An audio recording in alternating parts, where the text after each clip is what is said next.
오늘 본문은 창세기 11장 10절부터 26절까지 아브람과 나홀과 하란을 낳았더라 마지막 구절을 제목으로 잡았습니다. 사전에 한번 살펴볼 것은요 이런 건데요. 창세기는 두 부분으로 나뉘어집니다. 1장부터 11장까지를 오늘 하고 있는 1장부터 해서 11장까지를 원역사라고 하고요. 12장부터 누가 등장하죠? 아브라함이 등장해서 12장부터 마지막 50장까지가 족장의 역사입니다. 족장시대라고 부르고요. 사실상은 12장부터가 아니라 11장 다음 시간에 할 11장 27절 데라의 족보는 이러하니라부터 해서 창세기가 두 쪽으로 나눠지는 겁니다. 두 쪽으로 나눠지는 겁니다. 그렇게 아시면 되겠고요. 이 바벨탑 사건과 셈의 족보의 의미를 아셔야 되는데요. 셈의 족보를 바벨탑 사건 양쪽으로 이렇게 두었어요. 그죠? 바벨탑 사건이 여기 이렇게 있다면 그 앞 뒤로 셈의 족보가 있습니다. 그죠? 그래서 여기서 셈의 족보에 나와 있는 사람들하고 여기서 나와 있는 사람들하고 뒷부분이 틀리죠. 벨렉 이후부터 틀리게 됩니다. 무엇 이야기하려고 하는 거냐면 하나님의 심판과 구원, 하나님의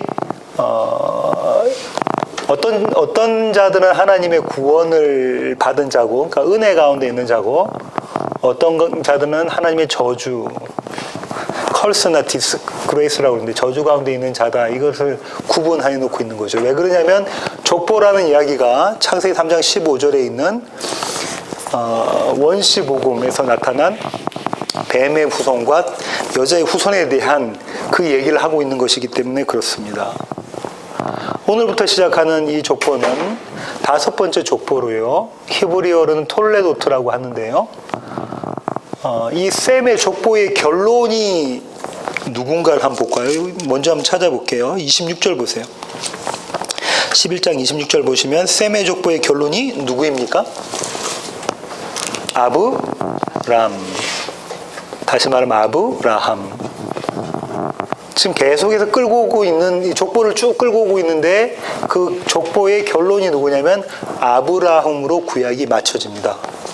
물론 이삭, 야곱, 요셉 전부 다 아브라함에 대한 이야기를 하고 있는 것이죠. 아브라함으로 맞춰집니다. 그럼 오늘 본문을 한번 제가 한 절 여러분이 한 절 교독해 보시겠습니다. 10절부터 26절까지입니다. 셈의 족보는 이러하니라. 셈은 100세 곧 홍수 후 2년에 아르박삭을 낳았고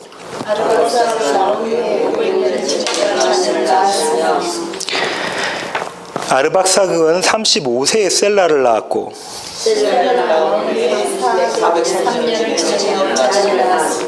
셀라는 30세에 에벨을 낳았고 에벨은 34세에 벨렉을 낳았고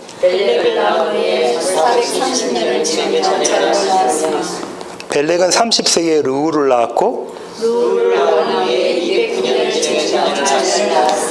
르우는 32세에 스룩을 낳았고 스룩은 30세에 나홀을 낳았고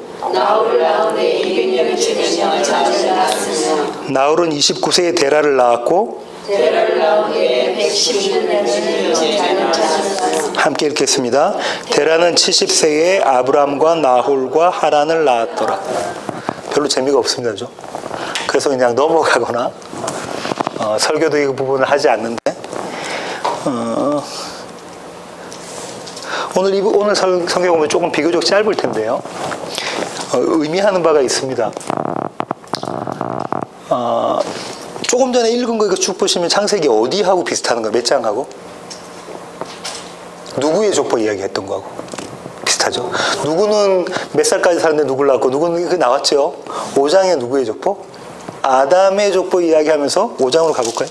이것은 아담의 계보를 적은 책이니라 하면서 쭉 몇 살까지 살고 죽었고 누구를 낳았고 몇 살까지 살고 죽었고 이 5장에 있는 내용과 같죠. 이 아담의 자녀 누구 얘기를 하고 있는 거죠? 셋, 세 잔을 얘기하고 있다, 그렇죠? 아벨 대신 세워진 셋에 대한 이야기. 그 얘기랑 똑같은 구조로 해서 창세기 3장 15절에 나와 있는 원시복음에서 뱀의 후손과 여자의 후손 가운데서 여자의 후손에 대한 이야기를 쭉 나열하고 있어요. 뱀의 후손들의 나열은 어떻게 했죠? 그 앞에? 어떻게 했냐면 성읍을 만들고 도시를 세우고 내가 뭘 했고 뭐 용사되고 이런 얘기들이 쭉 그려져 있거든요. 이 앞에도 그랬습니다. 니무롯 이야기할 때도 그랬고 계속 그 얘기 그려져 있는데 여자의 후손 얘기는 그런 것들이 아니고 누가 누구를 낳고 몇 세까지 살다가 죽었고 누가 누구를 낳고 몇 세까지 살다가 죽었고 이 얘기가 나와 있습니다. 이 족보에서 참 주목해봐야 될 것이 있는데요. 이런 겁니다. 자, 1대 손이 아담이죠. 1대가. 그 다음에 가인, 아벨, 셋. 그 다음에 에노스, 게난, 마랄렐, 야렛, 에녹, 무드셀라, 라멕, 노아 해서 첫 번째 얘기가 이렇게 아담의 계보입니다 하면서 5장에 나와 있던 게 이렇게 10대까지로 이야기가 나와집니다. 여기서 관심 깊게 봐야 될 게 뭐냐면요. 아담의 자녀들이 3명이 있는데 그 중에 셋의 후손으로 쭉 나와져 있는 그림이 그려져 있어요. 노아도 자녀가 3명이 있습니다. 나중에 또 이야기하겠지만 데라도 자녀가 3명이 있어요. 오늘 나와 있는 족보를 한번 살펴볼까요? 11대부터 셈, 함, 야벳, 아르박삭, 셀라, 에벨, 벨렉, 욕단, 루우, 스룩, 나홀, 데라, 아브람, 나홀, 하란. 이게 관심 있어야 되는 부분이 이런 겁니다. 첫 번째는 10이라는 숫자인데요. 성경에서 10이 이야기하는 의미가 어떤 거라고 그랬습니까? 꽉 차 있는 거에 대한 개념이다, 그죠? 완성되고 꽉 차 있는 거. 예, 그래서 첫 번째 5장에 나와 있는 족보, 아담의 계본이라 하고는 쭉 누굴 결론을 내고 싶은 거냐면 노아에 대한 이야기를 하려고 하는 거고요. 다시 노아의 계보 이야기하면서 셈의 계본이라 하면서 결론 내고 싶은 것은 아브라함, 10번째는 아브라함에 대한 이야기입니다. 또 성경에서 관심 있어야 할 숫자가 7인데요. 7하고 이 14 이거를 봐야 됩니다. 7, 에녹 하면 여러분이 생각하셔야 될 게 어떤 거죠? 하나님과 동행한 자입니다. 하나님과 동행한 자죠.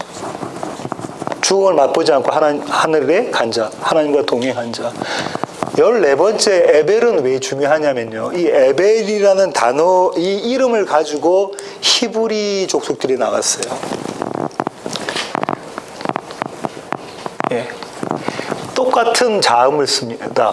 똑같은 자음을 써서 에벨 이렇게 쓰고요. 이브리 이렇게 쓴단 말이에요. 그러니까 이 히브리 사람이다라는 히브루라고 영어로 이야기하는 히브리 사람이다라는 것은 에벨의 이름을 딴 거예요. 그래서 이 사람이 또 중요합니다. 또 생각해봐야 될 것은 어떤 사람이냐면요. 이 벨렉이라는 사람인데요. 지난 시간에 살펴본 것처럼 벨렉 때에 어떻게 됐다고 나왔죠? 벨렉 때에 세상이 10장으로 다시 한번 가볼게요. 25절입니다. 에벨은 두 아들을 낳고 하나의 이름을 벨렉이라 하였으니 그때의 세상이 나뉘어졌다 그러죠. 세상이 나누어졌다라고. 이게 무슨 사건이라고 그랬죠? 바벨탑 사건이 벨렉 때에 있었던 사건이다 이렇게 말씀을 드렸습니다. 세상이 나누어진데 이 벨렉 후손으로 쭉 나와요. 근데 이 바벨탑 사건 이전에는 욕단의 후손들만 기록하고 있어요. 그러니까 택하신 받은 자들과 이렇게 구별해서 지금 이야기를 하고 있습니다. 무언가 이 족보를 가지고 하려고 하는 게 있습니다. 어떤 학자들은 이렇게도 이야기를 합니다. 이게 전부 다 이 순서대로 됐을 것이다. 물리적으로. 또 어떤 신학자들은 이렇게 이야기해요. 이 사이에 다른 사람이 있었을 수도 있다. 하지만 성경에서 관심 갖고 집중하는 것은 구속사와 관련해서 예수 그리스도의 구속사와 관련해서 관심 가지고 집중하는 사람들이 이 인물을 드릴 것이다. 이렇게 보는 학자들도 있습니다. 아까 봤던 몇 대손이라는 것이 왜 중요한가, 왜 성경 기자는 이렇게 딱 숫자를 맞췄을까, 이런 걸 염두에 두시고요. 자, 이제 노아부터 해서 벨렉까지를 한번 살펴볼 텐데요. 셈은 어떤 자였는가를 한번 보겠습니다. 노아의 아들이 3명이 있었는데 그 중에 한 명인 셈만 선택을 받았는데 셈은 어떤 자였는가? 9장으로 가겠습니다. 9장 22절부터 23절을 한번 보시겠어요? 가나안의 아버지 함이 그의 아버지의 하처를 보고 밖으로 나가서 그의 두 형제에게 알림에 셈과 야벳이 옷을 가져다가 자기들의 어깨에 메고 뒷걸음쳐 들어가서 그들의 아버지의 하체를 덮었으며 그들의 얼굴을 돌이키고 그들의 아버지의 하체를 보지 아니하였더라. 이 사건이 무엇을 이야기한다고 그랬죠? 예수 그리스도의 덮으심, 그죠? 예수 그리스도를 죽으셔서 예수 그리스도를 통해서 우리를 죄를 용서해 주심, 그 사건을 상징적으로 말하고 있다고 말씀드렸죠. 셈은 그렇게 택함 받은 자입니다. 셈의 행동 때문에 그런 게 아니라 셈과 연합하여 있는 예수 그리스도의 모습을 그림을 그려주는 것이죠. 이 셈. 그 다음에 또 관심 깊게 봐야 될 것은 욕단과 벨렉인데요.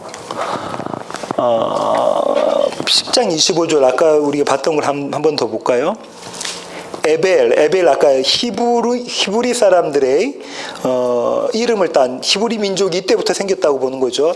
에벨은 두 아들을 낳고 하나의 이름을 벨렉이라 하였으니 그때의 세상이 나뉘었으며 벨렉의 아우의 이름은 욕단이다. 이렇게 나뉘어졌잖아요. 이렇게 써 있잖아요. 여기서 나눔이라는 것이 의미하는 게 신학적인 의미는 무엇에 대한 것이냐면 창세기 3장 15절에 나누어집니다. 그죠? 두 계열에 대한 이야기입니다. 또 물리적으로도 나누어졌는데요. 이 벨렉 때부터 수명이 반으로 줄어듭니다. 그 전까지는 400 얼마 이렇게 500살 400 얼마 살았다가 벨렉 때부터는 몇 살 사냐면 200 얼마 삽니다. 그죠? 한번 오늘 본문에 한번 보겠습니다. 16절 17절 에벨은 30세에 벨렉을 낳았고 벨렉을 낳은 후에 430년을 살았잖아요. 에벨이. 근데 벨렉은 보세요. 벨렉은 30세에 르우벤을 낳았고 르우벤을 낳은 후 209년을 살잖아요. 그 이후부터는 수명이 거의 반으로 줄어듭니다. 그런 얘기. 또 욕단을 통해서 이어지는 바벨탑의 욕단이 딱 그렇다는 건 아니죠. 왜냐하면 함의 자손인 니므롯에 대한 것이지만 하여간 욕단과 연관되어지는 바벨탑과 벨렉과 연관되어지는 아브라함, 택함, 그레이스, 은혜, 바벨탑과 관련되어지는 저주, 디스그레이스 이런 것들 이걸 연관시켜서 보실 수가 있습니다. 그 다음에 이제 에벨이 나오는데요. 저는 이렇게 좀 생각해요. 욕단과 벨렉의 아버지가 에벨이잖아요. 그럼 이런 생각을 해볼 수가 있는데, 이건 제 생각이긴 합니다만, 에벨 가운데에 있는 벨렉과 욕단의 그림이 그려져 있는 거예요. 벨렉은 택한 자의 모습, 새 사람의 모습이라면 욕단은 유기된 자의 모습, 옛사람의 모습, 그 두 가지를 다 품고 있는. 왜냐하면 자녀는 아버지와 자녀는 한 몸이니까 이렇게 유추해 볼 수도 있습니다. 조금 어려운데요. 계속 한번 나가 보겠습니다. 그 다음에 벨렉, 욕단, 르우, 수룩, 나홀, 데라, 아브람, 나홀, 하란까지 이렇게 보겠는데요. 데라, 이 사람은 어떤 자인가요? 데라. 아브라함의 아버지인데 이 양반은 뭘 했던 사람인가요? 여호수아 24장 2절로 가보겠습니다. 여호수아 24장 2절. 여호수아가 모든 백성에게 이르되 이스라엘의 하나님 여호와께서 이같이 말씀하시기를 옛적에 너희의 조상들 곧 아브라함의 아버지 나홀의 아버지 데라가 강 저쪽에 거주하여 다른 신들을 섬겼으나, 그러면서 아브라함은 거기서부터 이끌어내음을 받았다 이렇게 이야기를 하고 있잖아요. 그렇죠? 예. 여기가 이스라엘 가나안 쪽이라면요, 유프라테스강, 티그리스강이 이렇게 있고요. 여기가 우르잖아요. 하란이 여기쯤 되겠죠. 데라는 여기서 누구를 섬겼던 자였냐면 우상을 만들었던 사람이죠. 그 가운데서 하란으로 계속 가나안, 여기 이집트 외국 이렇게 불러냄을 받은 자입니다. 그럼 여러분 생각하셔야 될 게 아브라함과 데라는 같은 모습이었다는 거죠. 뭐 했던 사람? 우상을 섬겼던 사람. 자기 배를 신으로 삼았던 사람입니다. 자기 배를 신으로 삼았다는 건 자기가 자기 삶의 주인이라는 얘기잖아요. 자기 확장, 자기 사랑, 이렇게 살았던 이 자를 그 본토 고향집에서 불러내는 그림이 그려져 있습니다. 근데 이 데라는 아브라함과 다른 모습이에요. 끝까지 그 자리에 머물러 있는 모습이 다음 시간에 제가 할 텐데 모습으로 그림이 그려져 있습니다. 근데 아브라함은 이 데라와는 판이하게 다른 모습을 성경에서 보여주고 있습니다.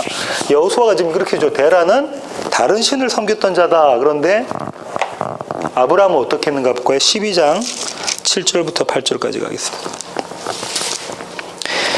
여호와께서 아브라함에게 나타나 이르시되 내가 이 땅을 내 자손에게 주리라 하신지라. 자기에게 나타나신 여호와께 그가 그곳에서 제단을 쌓고 거기서 베델 동쪽 산으로 옮겨 장막을 치니 서쪽은 베델이요 동쪽은 아이라. 그가 그곳에서 여호와께 제단을 쌓고 여호와 이름을 부르더니 뭐 했다 그러죠? 제단을 쌓고 여호와 이렇게 예배드리는 모습. 나의 구원은 여호와께만 달려져 있습니다라는 걸 보여주는 모습이 그려져 있습니다. 판이하게 다르잖아요, 이 두 사람이. 아브라함에 대해서 좀 더 살펴보겠는데 성경은 아브라함이라는 이름을 한 400번 정도 사용합니다. 그 중에서 신약에서는 74구절에 74번을 사용하고 있는데요. 참 재미있는 게 있는데 이런 겁니다. 어떤 거냐면요.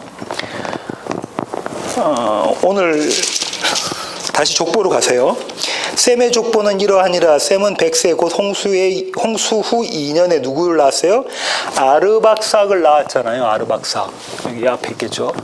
아르박삭을 낳고 그 다음에 아브라함이 태어나서 아브라함을 어디로 불러올 때까지 네가 네 그 본토를 떠나서 나와 했던 그 자리, 떠나서 나와 했던 그 하나님께서의 부르심이 있을 때까지의 연수가 몇 년일까요? 연수가 몇 년이냐면 365년입니다. 365년이에요. 한번 볼까요? 이렇게 계산하시면 되겠죠. 아르박삭이 났어요. 그 다음에 아르박삭은 35세에 35, 그 다음 셀라는 30세에, 그 다음 에벨은 34세에, 벨렉은 30세에, 그 다음에 루우는 32세에, 스룩은 30세에, 나홀은 29세에, 데라는 70세에 하고 쭉 다 더하잖아요. 그 더한 숫자와 12장 4절에 아브라함이 하란을 떠날 때 몇 세래요? 75세다. 이거 다 더하면 365년. 365년. 뭐 이야기하고 싶은 게 있는 거다, 성경이. 그죠? 그 숫자를 일부러 넣어서 뭘 이야기하는 겁니까? 그러니까 우리의 그러니까 1년이라는 하여튼 우리의 삶 전체가 아브라함의 생이다, 이거 이야기하고 있는 거죠. 아브라함의 생애다, 이 얘기하는 거죠. 우리는 똑같이 아브라함과 같은 인생의 여정을 걷는 모습이다라는 걸 물론 이야기를 하는 것입니다. 또 한 가지 재밌는 건요. 아브라함이 지금 오늘 여기서 본 거 보시면은 12장 아까 7절 8절 이렇게 했을 때 보면 베델 나오고 아이 나오고 막 그러잖아요. 그 장면이 어디서 똑같이 나오냐면 출애굽 사건에서 똑같이 나오고요. 그 이후로도 이스라엘 역사에서 계속 나옵니다. 하나님의 불러내심 자리, 그 다음에 가나안 정복에 들어가기 전에 여호수아가 들어가는 모습하고 똑같이 그림이 그려져 나와요. 그럼 무슨 얘기하려고 하느냐면 시간적으로 공간적으로 아브라함의 사건은 이스라엘 전체의 그 삶의 여정이고 그건 우리 교회의 삶의 여정이다라는 걸 보여주고 싶은 거예요. 오늘 빨리 결론을 맺겠습니다. 아브라함과 하란과 나홀을 낳았더라. 데라가 이렇게 자식 3명을 낳았는데요.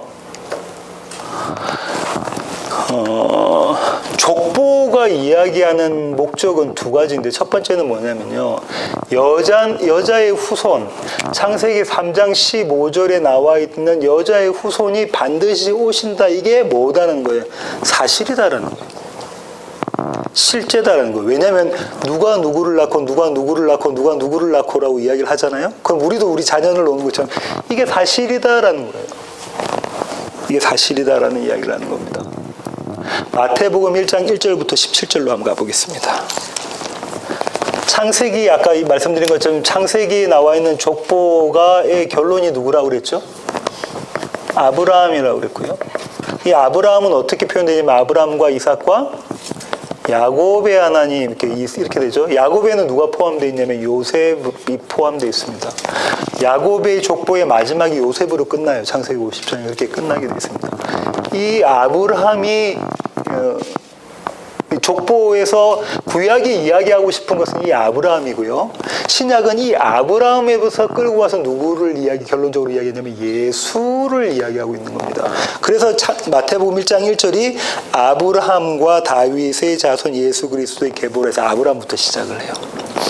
그렇게 해서 쭉 누가 누구를 낳고 누가 누구를 낳고 해서 쭉 다 하고 난 다음에 16절 야곱은 마리아의 남편 요셉을 낳았으니 마리아에게서 그리스도라 칭하는 예수가 나시니라.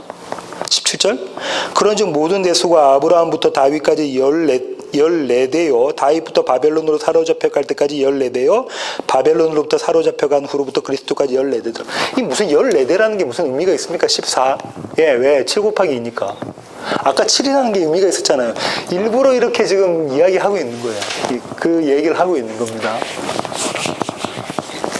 그렇게 설명을 하고 있는 거죠. 그 다음에 또 한 가지 이제 신약에서 나오는 계보가 예수 그리스도의 계보가 또 나오는 데가 있는데 거기가 어딘가요? 누가복음입니다. 그죠? 누가복음 3장으로 가겠습니다.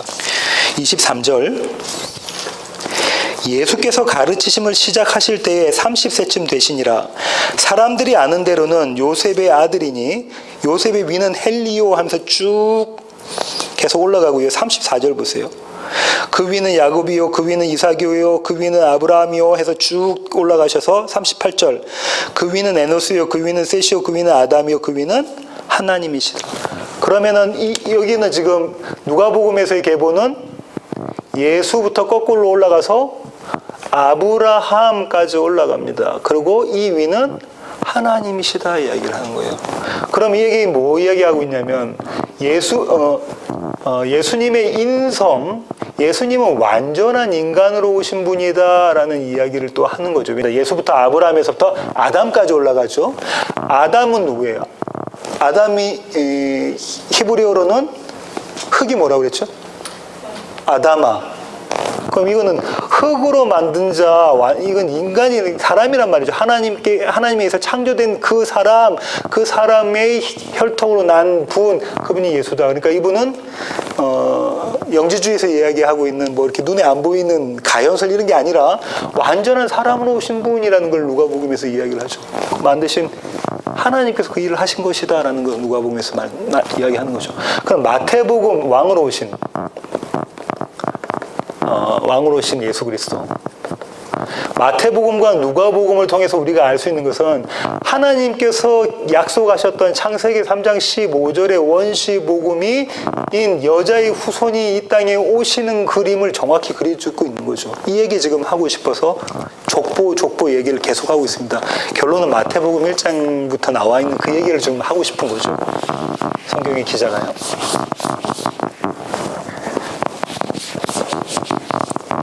이게 잡음이 많이 나네요. 두 번째로는 족보 얘기하면서 하고 싶은 게 뭐냐면 구원의 방법과 목표는 이런 것입니다라는 걸 설명하고 싶은 거예요. 구원의 방법이라는 건 뭐냐면 예수 그리스도를 통한 구원이다. 예수 그리스도를 통한 구원이에요. 하나님께서 아담을 만드시면서 어떻게 말씀하시냐면 우리의 형상대로 우리가 사람을 만들자 그래요. 사람을 만들자. 우리의 형상대로. 그것을 하나님의 인격을 가진 이렇게 볼 수도 있지만요. 표면적으로는 그렇지만 내면적으로는 어떻다고 그러죠? 우리와 연합해서 살 수 있는 자, 그 자가 사람이라는 거야. 아담인 거예요. 나와 연합한 나의 형상이 떠나가면 그 자는 흙이다 이 얘기하고 있는 거잖아요. 아무리 반듯하게 보이고 멋지게 보이고 성공한 것처럼 보여도 나의 형상이 그 가운데 있지 않으면 그 자는 흙이다, 먼지다, 나띵이다, 별 볼 일 없는 것이다라고 얘기하는 것이잖아요. 그 그림을 족보를 통해서 계속 이야기를 하고 있습니다. 거꾸로 매치를 시키면서요. 아담부터 예수 그리스도까지 매치시키면서 그 이야기를 하고 있는 거고요.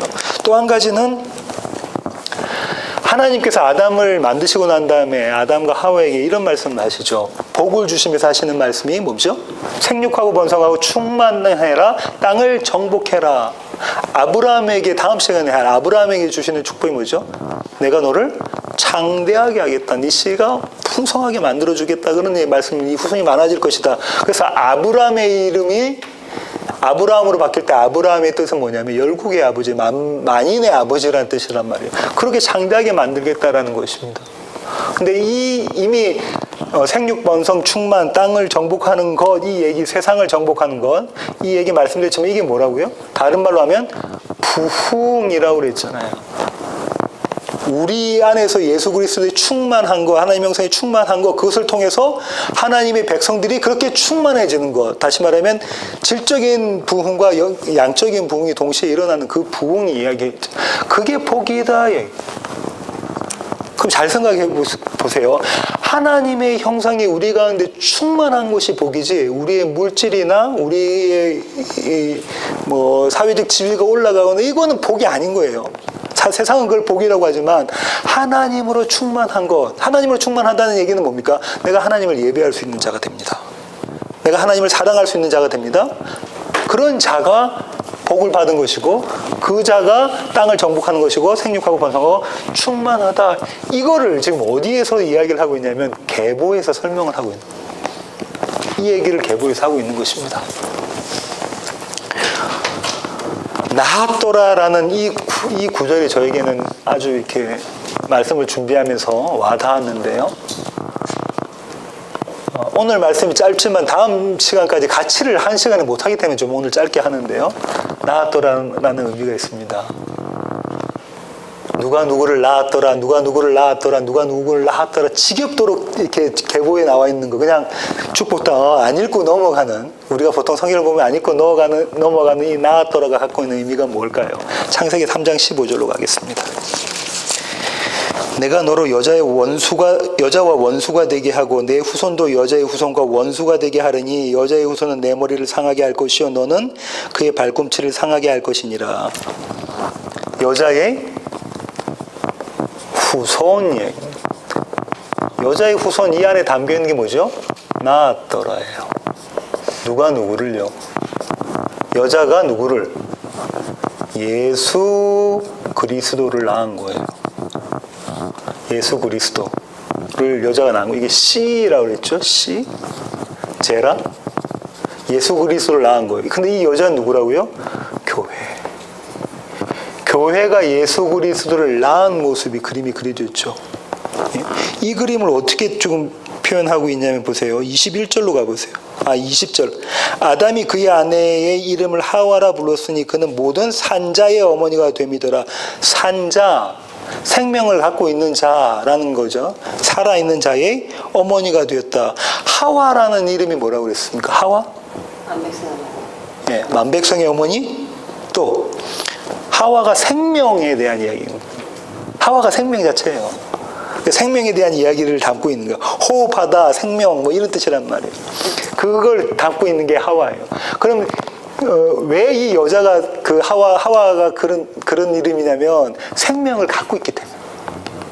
자기 안에 여자 그러잖아요. 임신을 하고 나면 그 안에 생명이 있잖아요. 예수 그리스도의 생명을 갖고 있는 교회에 이 그림을 그리고 있는 거예요. 어떤 형식으로 그렇게 하신대요? 21절에 가죽옷을 지어 입히심으로 그렇게 하신다라는 그림이 그려졌죠. 이 그림을 계시록에서 그대로 또 창세기에 있는 이 그림을 갖고 옵니다. 계시록 12장 16절로 가보겠습니다. 12장 16절이 아니고 1절부터 6절입니다. 죄송합니다. 1절부터 한번 볼게요. 하늘에 큰 이적이 보이니 해를 옷 입은 한 여자가 있는데 그 발 아래는 달이 있고 그 머리에는 12별의 관을 썼더라. 이 그림 어디서 나왔죠? 해, 달, 12별. 요한계시록 때 했는데요. 해, 달, 12별 나오면 누구? 누구의 꿈? 요셉의 꿈. 누구 이야기하는 겁니까? 이스라엘에 대한 이야기를 하고 그 가운데 요셉으로 그림되어져 있는 예수 그리스도에 대한 이야기하는 거죠. 근데 누가 이걸 썼대요? 한 여자가 있었는데 그렇게 있다고 그래요. 그죠? 이스라엘이라는 거예요. 교회.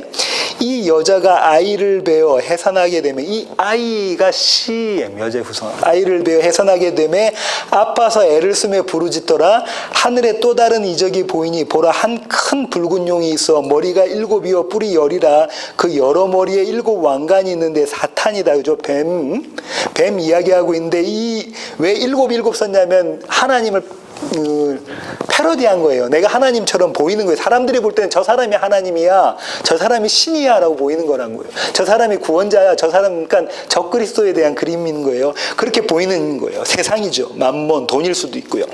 그런데 4절 보세요. 그 꼬리가 하늘의 별 3분의 1을 끌어다가 땅에 던지더라. 용이 해산하려는 여자 앞에서, 교회 앞에서 그가 해산하면 그 아이를 삼키고자 하더니, 용이 그 아이를 삼키고자 해요. 어떤 방법을 하죠? 십자가에 달려 죽이는 방법으로 그렇게 합니다. 여자가 아들을 낳으니 이는 장차 철장으로 만국을 다스릴 남자라. 그 아이를 하나님 앞과 보좌 앞으로 올려가더라. 누가요? 예수님이 십자가에 달려 돌아가시고 난 다음에 승천하시고 지금 하나님 우편에 앉아 계신 모습이 그려져 있습니다. 그러고 난 다음에 6절 보세요. 그 여자가 광야로 도망하며 거기서 1260일, 한때 두때 반때, 그죠? 42달 교회의 시대 동안 그를 양육하기 위하여 하나님께서 예비하신 곳이래라. 어디가 하나님께서 예비하신 곳이래요? 광야가 그렇다는 거죠. 광야. 여러분과 제가 살아가고 있는 이 삶 자체가 하나님께서 예비하셨대요. 뭘 하기 위해서? 뭘 하기 위해서요? 양육하기 위해서요. 양육하기 위해서 예비하셨다. 이 여자를, 그래서 성경은 뭐 어떻게 이야기하냐면 계속해서 교회가 예수를 낳았다라고 표현하고 있습니다. 교회가 예수를 낳았다. 왜냐하면 그 안에 생명이 있기 때문에. 다시 말씀드리면 어떤 거냐면요, 내 안에 예수 그리스도와 함께 하고 있는 이 그림이 그려져 있는 것입니다. 그러면 누가 누구를 낳고 누가 누구를 낳고 누가 누구를 낳았더라, 이 낳았더라라는 이 구절이 주는 것은 하나님께서 우리의 이 삶의 역사 가운데 그냥 보편적으로 그냥 평이하게 보이는 누가 누구 자식을 낳고 누가 누구를 자식을 낳고를 쭉 기록하시면서 그 가운데 뭘 얘기하시는 거예요? 내가 반드시 예수 그리스도를 너희한테 심겠다, 이 땅에 보내고 그분이 너희와 함께 하겠다라는 것을 약속으로 주시는 거잖아요. 그러면 오늘 우리의 삶 가운데 너무 평이하게 보이는 똑같은 삶 가운데 하나님께서 그 메시지를 주시는 겁니다. 어제와 똑같고 뭔가 좀 익사이팅한 게 없고 단조로운 삶같이 보이는 이 삶 가운데서도 주님께서 이 메시지를 주시는 거예요. 그걸 믿으시는 저와 여러분이 되기를 원합니다. 오늘은 비교적 좀 이게 좀 까다롭고 어려운 이 본문이었는데요. 다음 시간에 할 본문부터 이제 베라의 족보는 이러하니라부터 시작하는 아브라함을 불러내시는 창세기의 2번째 시리즈가 시작됩니다. 오늘 여기까지 하도록 하겠습니다. 기도하시겠습니다. 하나님 아버지 감사합니다. 하나님께서 첫사람 아담과 하와에게 약속하셨던 그 복음을 하나님 우리가 오늘 말씀을 통해서 봅니다. 그리고 그 복음이 우리의 삶 가운데서 실현되는 것을 저희들이 깨닫습니다. 하나님, 날마다의 삶 가운데서 예수 그리스도를 낳는 모습이 우리 가운데 익혀지기를 원하고, 그래서 오직 예수 그리스도만 의지하는 저희들의 모습들이 되게 하여 주시옵소서. 오늘 저희들이 드려지는 예배가 그런 참 예배 될 수 있도록 주님 도와주시고, 그래서 한 분 예수님만 찬양하는 그런 시간들 되게 인도하여 주시옵소서. 예수 그리스도의 귀하신 이름으로 기도하옵나이다. 아멘.